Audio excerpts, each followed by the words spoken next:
चुड़ैल माँ का प्यार। पता नहीं मुझे ऐसी कोई औरत कहाँ मिलेगी जो मेरे बच्चों को बिल्कुल अपना समझकर पाले। हे भगवान, अब तू ही मुझे कोई रास्ता दिखा कि मैं कहाँ जाऊं। अब मैं तेरे फैसलों पर तो उंगली उठा नहीं सकती हूँ।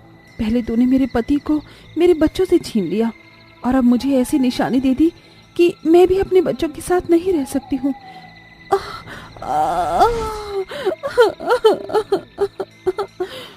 सावित्री पार्क में बैठकर रो रही थी। उसको कैंसर की बीमारी थी जो अब सालों पुरानी हो चुकी थी। कैंसर अंदर ही अंदर से सावित्री को खा रहा था और अब रिपोर्ट्स के हिसाब से उसकी जिंदगी के आखिरी दिन चल रहे थे। अभी सावित्री रो ही रही थी कि तभी उसके पास एक औरत आकर बैठ गई और सावित्री की हमदर्द बनकर उससे उसका हालचाल पूछने लगी। अरे बहन, ऐसे रो क्यों रही हो? अब मैं आपसे क्या ही छुपाऊं बहन। मेरी जिंदगी के अंतिम दिन चल रहे हैं। पता नहीं किस दिन मुझे खून की उल्टियां आ जाए और मैं भगवान को प्यारी हो जाऊं। लेकिन मुझे इस सब का गम नहीं है। मुझे चिंता मेरे बच्चों की है। वो अभी छोटे हैं और मैं अपने जाने से पहले ही उन्हें किसी अच्छी औरत को सौंपना चाहती हूँ जो कि उन्हें मुझसे भी ज्यादा प्यार दे। ऐसे बोलकर बेचारी सावित्री की आंखों से झरझर पानी का झरना बहने लगा। उसे उम्मीद नहीं थी कि उसे कोई ऐसी औरत मिल पाएगी, लेकिन उसकी ये सारी ही बातें वहीं पार्क के एक पेड़ पर बैठी हुई चुड़ैल ने सुन ली थी। अरे वाह, ये मेरे लिए अच्छा मौका है अपने लिए एक ठिकाना ढूंढने का। वैसे भी मैं इन इंसानों की नजरों से इधर उधर छिपती फिरती हूँ। चल अदिति, काम पर लग जा। ऐसे बोलकर उस चुड़ैल ने अपना रूप बदल लिया और वो इंसानी रूप में आ गई। और जब सावित्री घर लौट रही थी तो उसका पीछा करने लगी। मुझे ऐसा क्यों लग रहा है जैसे कोई मेरे पीछे था? शायद मेरा वहम होगा। सावित्री थोड़ा सा और आगे बढ़ी। उसे फिर से अपने पीछे किसी की आहट महसूस हुई। इस बार जब सावित्री ने पलटकर देखा तो वहां एक औरत थी। तुम मेरा पीछा क्यों कर रही हो? वो मैंने आपकी सारी बातें सुनी थी जो आपने अभी पार्क में कही थी। सुनिए मालकिन, मैं भी बेसहारा हूँ। प्लीज मुझे अपने घर में रख लीजिए। मैं आपके बच्चों का ख्याल रखूंगी।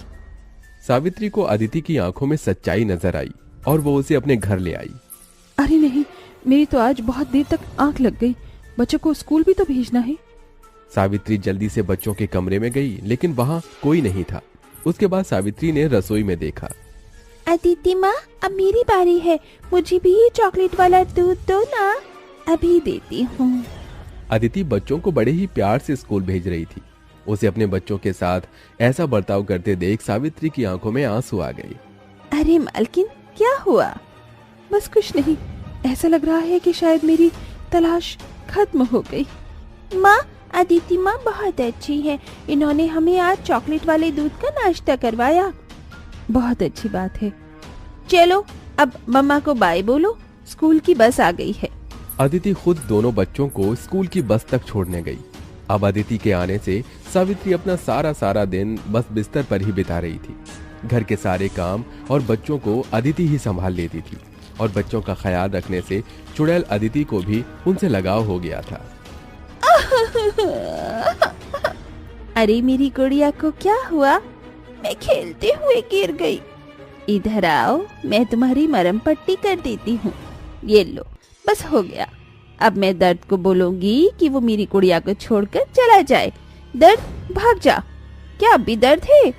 नहीं। मेरी प्यारी गुड़िया, जाओ अब खूब जाकर खेलो। गुड़िया बाहर जाकर खेलने लगी। अदिति उसे खेलते हुए बड़ी ही ममता के साथ देख रही थी। ऐसे ही लगभग 1 महीना बीत गया और सावित्री की भी मृत्यु हो गई। माँ, मम्मा, आंखें खोलो ना। उठ जाओ मम्मा। मालकिन अब कभी नहीं उठेंगी। बच्चों, तुम रो मत। अदिति ने दोनों बच्चों को सीने से लगा लिया और उन्हें रोता देख उसकी भी आंखों से आंसुओं का झरना बहने लगा। अदिति और दोनों बच्चों ने मिलकर सावित्री का अंतिम संस्कार किया और उसकी आत्मा की शांति की कामना की। अब अदिति अकेले ही बच्चों को पालती थी। गुड़िया बेटा, आ जाओ, नहाने का टाइम हो गया है। नहीं। अच्छा, अगर बच्चे नहीं नहाते हैं तो पता है कि क्या होता है? क्या मम्मा? जर्म्स का अटैक। अच्छा, ऐसा क्या? लेकिन जब मम्मा हो साथ तो डरने की नहीं है बात। मम्मा जल्दी से गुड़िया को नहलाकर उसे राजकुमारी बना देगी और फिर सारे जर्म्स रोएंगे।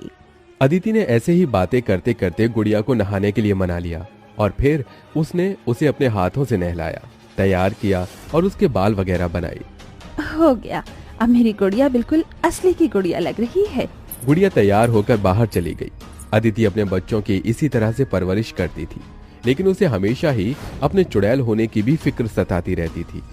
पता नहीं मेरी असलियत जानकर मेरे बच्चे मुझे इस खिदमत का क्या सिला देंगे।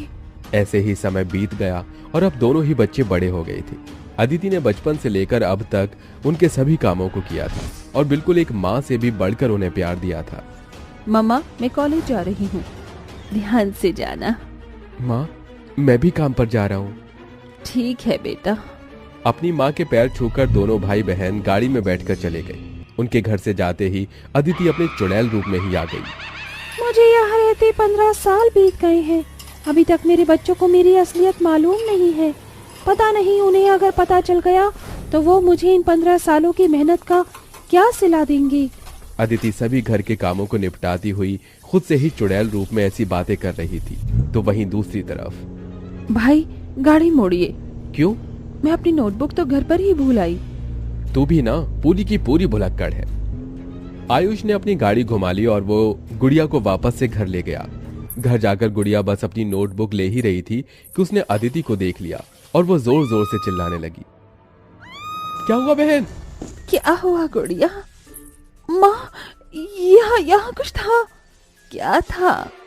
कुछ बहुत भयानक। तूने खुद को ही देख लिया होगा। चुप करो भाई, हमेशा मजाक अच्छा नहीं है। यहाँ सच में कोई था। माँ, आपको तो मुझ पर यकीन है ना? बिल्कुल है, और इसी यकीन के ऊपर आज मैं तुम्हारे सामने अपना एक बड़ा राज खोलना चाहती हूँ। जानना चाहोगे? ऐसे बोलकर अदिति अपने असली रूप में आ गई। मैं वो नहीं जो तुम समझते हो, मैं एक चुड़ैल हूँ। भाई, ये वही चेहरा है। तू डर मत। कौन हो तुम और इतने समय से हमारे साथ क्यों हो? मैं तुम्हारी माँ ही हूँ, अदिति माँ, और मैं तुम्हारी परवरिश के लिए तुम्हारे साथ हूँ। तुम झूठ बोल रही हो। तुम जरूर कोई पुराना बदला लेने आई हो यहाँ पे, है ना? नहीं मेरे बच्चों, मुझ पर ऐसे शक मत करो। मैं यहाँ कोई बदला लेने नहीं आई हूँ। मेरा विश्वास करो, मैं तुमसे बहुत प्यार करती हूँ, एक माँ जैसा प्यार। बस इसीलिए मैंने आज तक अपनी सच्चाई तुम्हें नहीं बताई, क्योंकि मुझे डर था कि कहीं मैं तुम्हें खो न दूँ। लेकिन हम किसी चुड़ैल के साथ नहीं रह सकते। ऐसा मत कहो मेरे बच्चों, मैं तुम्हारे लिए कुछ भी कर सकती हूँ। अगर ऐसा है तो हम एक चुड़ैल के साथ नहीं रहना चाहते हैं। अगर तुम हमसे सच्चा प्यार करती हो तो फिर तुम हमें छोड़कर चली जाओ, क्योंकि हम एक चुड़ैल के साथ हरगिज़ नहीं रहेंगे। ठीक है, अगर मेरे बच्चों की खुशी इसी में है तो ये चुड़ैल माँ ये भी करने को तैयार है। अलविदा मेरे बच्चों, खुश रहना, मैं अब कभी लौट कर नहीं आऊंगी। ऐसे बोलकर अदिति वहां से गायब हो गई। गुड़िया और आयुष उसे बस देखते रह गई। ये थी एक चुड़ैल माँ की ममता, जो अपने बच्चों की खुशी के लिए खुद अपने सीने पर दर्द लेकर फना हो गई थी। अब अदिति को गए 1 महीना होने को आया था। दोनों भाई बहन को अब उसके साथ बिताए हुए पल याद आ रहे थे, लेकिन अब क्या फायदा था? हमने अदिति माँ को उनकी मेहनत और प्यार का अच्छा सिला नहीं दिया गुड़िया। हमारी असली माँ ने उन्हें किसी वजह से ही हमारे लिए चुना था। वो हमसे एक असली माँ से भी ज्यादा प्यार करती थी। आज भी अपनी चुड़ैल माँ को मैं याद करती हूँ। अरे अरे देखो, 7 बजे वाली गाजर की ट्रेन आ गई है। ये इस सर्दी में नई चली है यहाँ। नहीं, पिछले साल की सर्दी में भी चली थी। ये सिर्फ सर्दियों में ही होता है। और पता है, यहाँ पर गाजर का हलवा स्पेशल है मेन्यू में। है सच्ची? मैं तो बहुत एक्साइटेड हूँ खाने के लिए। गाजर वाली ट्रेन सीटी बजाती है, इतने में सारे यात्री अपनी सीट पर जाकर बैठ जाते हैं। गाजर वाली ट्रेन का थीम भी गाजर की तरह ही था, अंदर भी, और वो सबकी सीट पर एक गाजर की टोकरी भी थी। तभी एक बुढ़िया कहती है, अरे वाह, ये गाजर वाली ट्रेन अंदर से कितनी अच्छी है। बहू, खिड़की बंद कर ले, बहुत ठंड लग रही है, और मेरा टोपा दे दे। उफ, लीजिए माँ जी, मुझे तो कपकपी हो रही है और भूख भी लगी है। अरे तो सामने ही गाजर की टोकरी रखी है, गाजर चबाकर खा ले, वैसे भी ये सलाद की तरह होता है। चीनी निकाल, चीनी उसके साथ अच्छा लगता है खाने में। ये लीजिए माँ जी, मैं तो चाट मसाला भी लाई हूँ, उसके साथ खाऊंगी लगाकर। मैं भी बहू।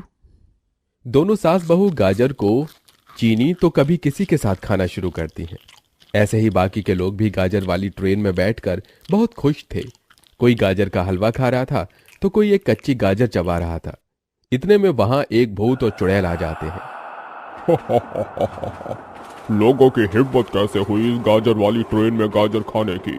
हमें सख्त नफरत है जो लोग इस ट्रेन में गाजर खाते हैं। अब तुम लोग गए। भूत, गाजर नहीं, हमने तो गाजर का हलवा खाया था ना। हमें कुछ मत करो। गाजर का या गाजर का हलवा खा तो रहा है ना। गाजर, उप्स, इंट्रोडक्शन तो दिया ही नहीं। मेरा नाम है उर्फी, मैं मरी थी बनकर कुल्फी। अंकित, भाग यहाँ से। ऐसे कैसे जानू? ओए, मैं तेरा जानू हूँ, उसे मत बोल। Its heart beat. ओके मेरा बाबू, मैंने तो उसे पकड़ने के लिए कहा था बस। पीयूष ट्रेन के दरवाजे खोलने की कोशिश कर रहा था। इतने में चुड़ैल अपने दूसरे हाथ को लंबा करके पीछे से उसकी गर्दन को पकड़ लेती है। गाजर वाली ट्रेन में गाजर का हलवा खाने वाले लोगों, तुम लोगों बड़े ही बुज़दिल और बेरहम होते हो। लोगों ने हमारे साथ बहुत गलत किया है। इसका खामियाजा आज सभी इंसानों को भुगतना होगा जो भी इस ट्रेन में गाजर खाएगा। डियर जिंदगी को अलविदा कह दो।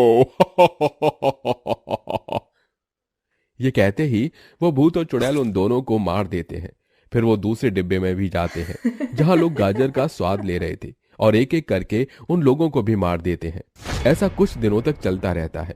बहुत सारे लोग अपने परिवार वालों के बारे में रेलवे अधिकारी से पूछते हैं, पर लोगों का जवाब देने के लिए उन पर कुछ नहीं होता। इतने सारे लोग गायब क्यों हो रहे हैं? आखिर ऐसा क्या हो रहा है हमारी गाजर वाली ट्रेन में? मुझे पता लगाना होगा। आज मैं खुद जाऊंगा। उसी शाम रेलवे अधिकारी टीटी को आगाह कर देता है।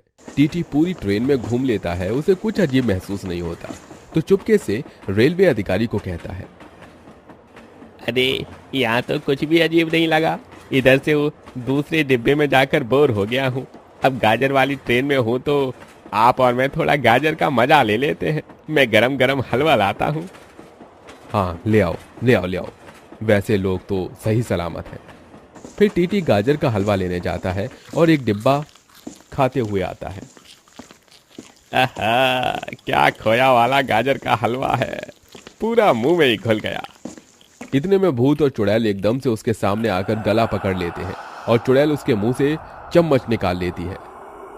बेशरम टीटी, हमारे बिना गाजर का हलवा खा रहा है। अब तो तू गया बेटे। तेरी हिम्मत कैसे हुई इस गाजर वाली ट्रेन में गाजर खाने की? गाजर वाली ट्रेन में है, सर्दियों में सब यही खाते हैं, तो खाऊं नहीं क्या? अच्छा, सब खाते हैं तो सब मर भी जाते हैं, हम किसी को जिंदा नहीं छोड़ते। ये कहते ही चुड़ैल उस टीटी को मार देती है। यह होता हुआ रेलवे अधिकारी देख लेता है। इसका मतलब ये सब नकारात्मक शक्ति भूत और चुड़ैल कर रहे हैं। कोई तो वजह होगी। मुझे यहां से कैसे भी करके जाना होगा और तांत्रिक बाबा को लाना होगा। भूत और चुड़ैल का गाजर खाने वाले लोगों की तरफ ध्यान चला जाता है जिन्हें वो मार देते हैं और रेलवे अधिकारी अगले स्टेशन पर गाजर वाली ट्रेन के रुकते ही बाहर आ जाता है और तांत्रिक को जाकर सब कुछ बता देता है। क्या गाजर खाने पर उन्हें मार दिया? कोई बात नहीं, मुझे पता लगाना होगा। कोई तो बात है। मुझे ले चलो, अब मैं और मासूम लोगों की जान नहीं जाने दूंगा। तांत्रिक तैयारी के साथ रेलवे अधिकारी के पीछे पीछे उस गाजर वाली ट्रेन में पहुंच जाता है। तांत्रिक रेलवे अधिकारी के साथ शांत बैठा था। इतने में भूत और चुड़ैल फिर से गाजर खाने वाले लोगों को मारते हैं कि तांत्रिक अपना अभिमंत्रित भस्म उन पर डाल देता है, जिससे वो जंजीर में बंध जाते हैं।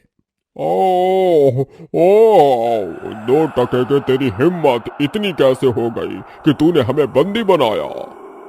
ओए बुढ़े तांत्रिक, छोड़ दे, हम दोनों को छोड़ दे, वरना हम तेरा मोए मोए कर देंगे। मोए मोए तो तुम्हारा हुआ है मोए मोए। बताओ तुम दोनों गंदी शक्ल वाले भूत और चुड़ैल मासूम लोगों की जान क्यों ले रहे हो? क्योंकि इन्हीं लोगों की वजह से हमारी जान गई है। जानना चाहता है तो सुन। पिछली सर्दी की बात है। ये गाजर वाली ट्रेन नई नई बनी थी। हम दोनों एक दूसरे से बहुत प्यार करते थे और गांव से भागकर इस ट्रेन में चढ़ गए थे।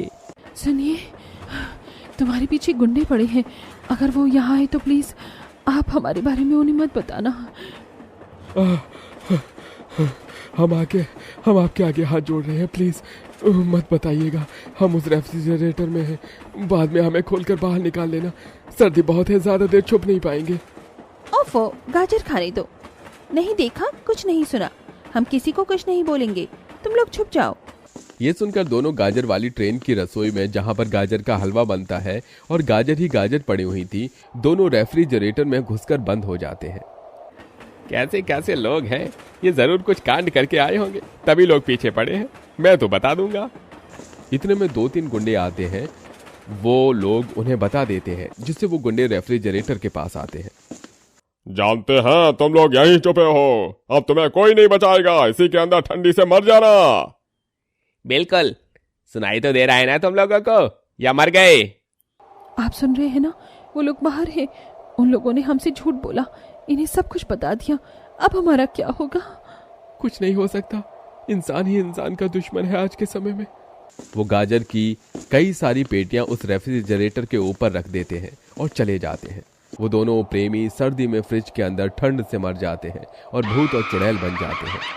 इन लोगों ने हमें मारा, अब हम इन लोगों को मारेंगे। बड़ा गाजर खा रहे थे ना। हाँ, लेकिन अब नहीं खा पाएंगे। जो गाजर खाएगा वो मरेगा। उसके बाद से हम सभी गाजर खाने वाले लोगों को मारने लग गए। तुम्हारी कोई गलती नहीं थी, पर मासूम लोगों की जान लेकर तुमने बहुत बड़ा अपराध किया है। अब तुम लोगों को इस गाजर की ट्रेन से हमेशा के लिए जाना होगा। नहीं नहीं, तुम ऐसा नहीं कर सकते। मैं ऐसा कर सकता हूँ। बहुत बढ़िया तांत्रिक बाबा, कैद कर दो इन्हें। बोतल में आगे पुल आ रहा है, वहां फेंक देना। ओम ह्रीं क्लीं चामुंडाय विचे नमः, फट स्वाहा। ये कहते ही तांत्रिक अपनी दिव्य शक्तियों से बोतल में कैद कर देता है और एक ताबीज बांध देता है, जहां से वो फिर कभी वापस नहीं आ पाए। और एक पुल आते ही उन्हें बड़ी नदी में फेंक देता है, जिसके बाद उन भूत और चुड़ैलों का अंत होता है। उस ट्रेन से सुरक्षित बचे हुए लोग वापस आ जाते हैं और सब गाजर वाली ट्रेन में अच्छी यात्रा करने लगते हैं।